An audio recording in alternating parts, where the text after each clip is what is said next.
This is a nice fresh notebook. Oh, you did the other stuff? The first thing I'd like to say is that if anybody wants extra credit over the break, do a bunch of drawings of your hand. I would say 10 drawings. I was going to give you this as an assignment if I had canceled class today.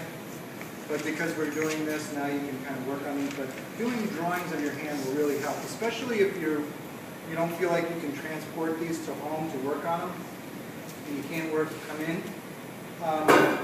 A certain amount of work just drawing your own hand will be helpful. I am not going to draw my hand here. I'm going to trace it. It's different than drawing. But so how we're going to start here is.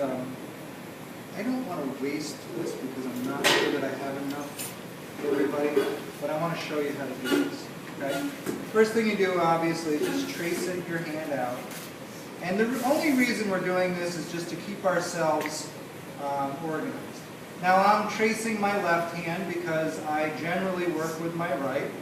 I'm not ambidextrous, but I do occasionally work with my left hand on modeling. But still, my primary hand is my right hand.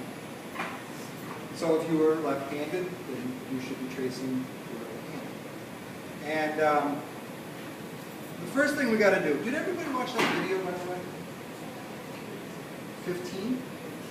15? 50 minutes.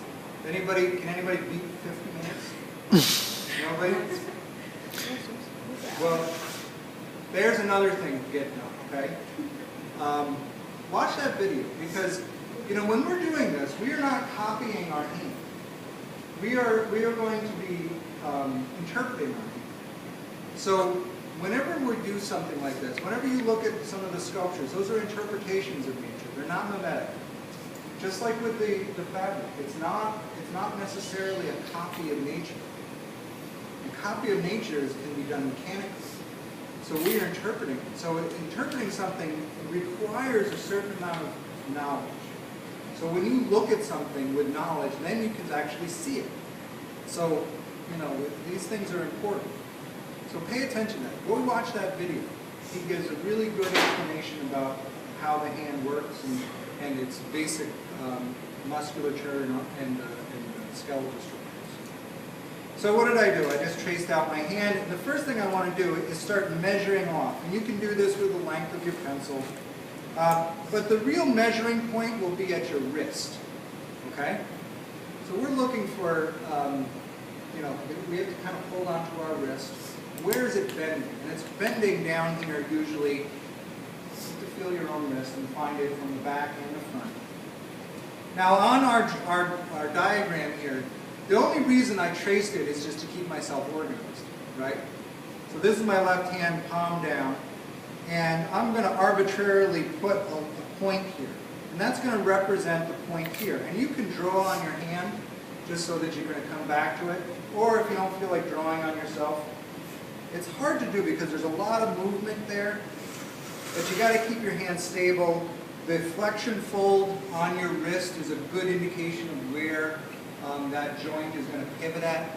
Because what's happening, if you saw the video, you'll know that there's kind of a saddle joint in there. And there's a little kind of cup at the end of the radius and ulna. Well, it's actually just the ulna that's creating the cup. The radius kind of sits out here, kind of ends early. But there's a little cup there. And so we're kind of looking for where it's rotating at. And that's, you can put a point on your diagram arbitrarily because now all the lines will extend to that. And again, we can just put a dot here. We can do it from the back. You may even find it a little bit easier from the back, just because you can dig through the tendons a little bit easier to find that spot between the muscles. And that'll come off easily. Then what we're going to do is we're going to be drawing our armature out like this. It's going to radiate out. Once you come over it, you can't see it. It's going to radiate out from there, right? And eventually it'll go up into here. But these will be our 5 you'll have 5 lengths. Okay?